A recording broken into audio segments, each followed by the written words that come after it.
Dan Bilzerian. Heard of the guy or didn't hear of the guy?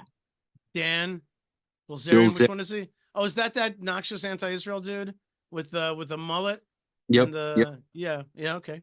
Okay. I heard of him. He. Okay. So I want to hear I your saw thoughts. his stuff. I have mine. I want to hear yours. Did you hear the one with Patrick Bet David? Which one did you see? What's the crap that you want to deal with? What of his lies do you want to discuss? Which So one? you said okay. Well, he ultimately says we were responsible for the USS Liberty. We're a pariah. We should be separated from America. We own everything. We run everything. Dissect it for me. What parts are true that you want to just say with your chest? What parts do you think are nonsense? What's your response to what he said? I have my thoughts, but I want to hear yours. The first response is that where's he coming from? He wants to find excuses to hate Israel and to hate Mhm. Jews. People like that need excuses to find rationale to hate Jews and to hate Israel. Can you look and find something not bad about the Jews? Yeah. What happened to the USS Liberty, which was all the way back in 1967? It's been. Did you read the Wikipedia article on it? It's huge, and there's been over and over and over, efforts to understand that. It was either an accident, or maybe Israel wanted to fight the war, and push back American NSA ship from our shores, so that we could prosecute our war properly. What I just said now is total conjecture. I have no idea what really happened there. I don't Mhm. know. I wasn't in power. It was a long time ago. It was years and years before I was born. I don't know what happened on the Liberty, but like we can we can have endless. Who killed Bobby Kennedy? A Palestinian. Who did the Twin Towers? Jihadis from Saudi Arabia. Like, bro, let's be real here. The Jews are not the enemies of the United States. To make that assertion is a contrivance to hate on Jews. It is a blood libel. Blood Mhm. libel is a natural instinct. Okay, it is a way to justify hate against Israel, and that's what these people are doing. And I want to tell you, they are not unsuccessful. They are not unsuccessful. What's his name again? What is it? What is his name again? That dude. Dan Bilzerian. Yeah. So he's semi-successful, but much more successful is Candace Owens and Kanye West. And again, the black folks, which are oftentimes the trendsetters on campus, they can either believe that Islam is the thing that always enslaved them.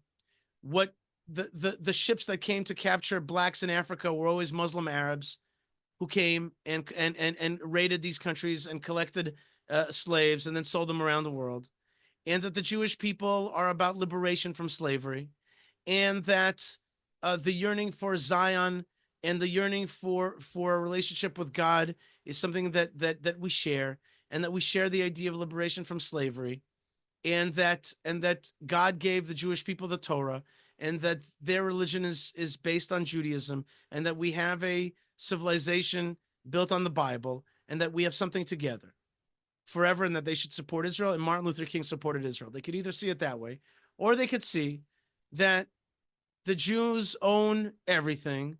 The Jews abuse Palestinians who are a type of black, and that the Jews killed Jesus, and therefore, really, they're the Antichrist. And look, they're abusing fellow black people. And sadly, that narrative is when Kanye West and Candace Owens get that stuff out there, it goes into the other narrative tree, which is that the Jews are bad, the Jews have everything, and that we need to get rid of those guys. They're the white masters and all that. So if Israel did a better job at sending out the narrative of how Israel is much more like that what they call Judeo-Christian values, and that we have we're about liberation theology and all that we have much more in common. But it doesn't do that. And so when Kanye West comes out with his, and he's perfect, right? Because he's like, I'm nuts, I'm just insane, but I'm just gonna say this stuff because that's what crazy things that I'm gonna say. But through that, he can say anything. and he says the sickest blood libels against the Jews, and it catches. And I was on an American campus at FSU, and the kids told me, they're like, you don't understand. After Kanye West said this, like, there tons of anti-Israelism just came on the scene immediately, and Yeah. anti-Jewishness. Well, because it's always there, and now the soup is always boiling. Now it has an opportunity to boil over. But when Israel is strong and it crushes the jihad, and it says to the world, these jihadis, these are the Dude, enslavers of the Arabs, I see of the blacks.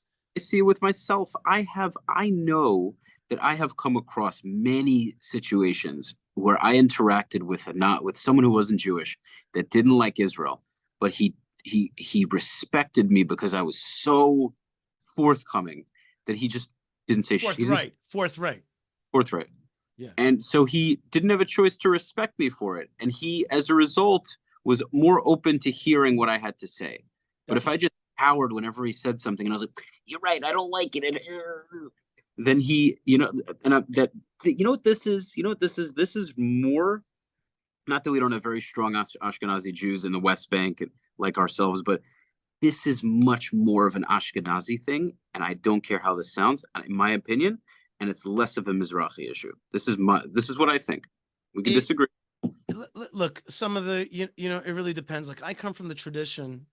My Russian background is such that my grandparents were the fighters against the Nazis. Right. They came on tanks and on infantry to fight the Nazis. They exist. That's my Jewish tradition. I know what you're saying, and we do make those kind of jokes here in Israel as well. Like, we use that as in humor, but there's a truth to what you're saying. There's a kind of Woody Allenness that is the kind of thing. It's less prominent in Israel. It's much more of a thing. Let me give you an example. It's diaspora-ish in any case. Let me give you an example. There were anti-Israel protesters, anti-Jewish protesters that went to Queens in the Bukharian community. The Bukharian community didn't stand for it for a second. They came out and they went full force against it. Okay, physically, verbally, they just didn't tolerate it. But you have that going on in an area in Flatbush. Yeah, you had even in Flatbush, people came out, and it's really nice to see it. They're becoming more outspoken, but it's just not the same. Like the Bukharian community. But look, for example, Chabad and stuff. The Chabad, they're tough. They know how to be tough. It really is about culture. It's about culture. And yeah, Rafi, I want to say something too. I want to tell you something, Rafi. More of it's. I don't know who's weak, but I know that your message is strong, and I think that you got to keep pushing that message out.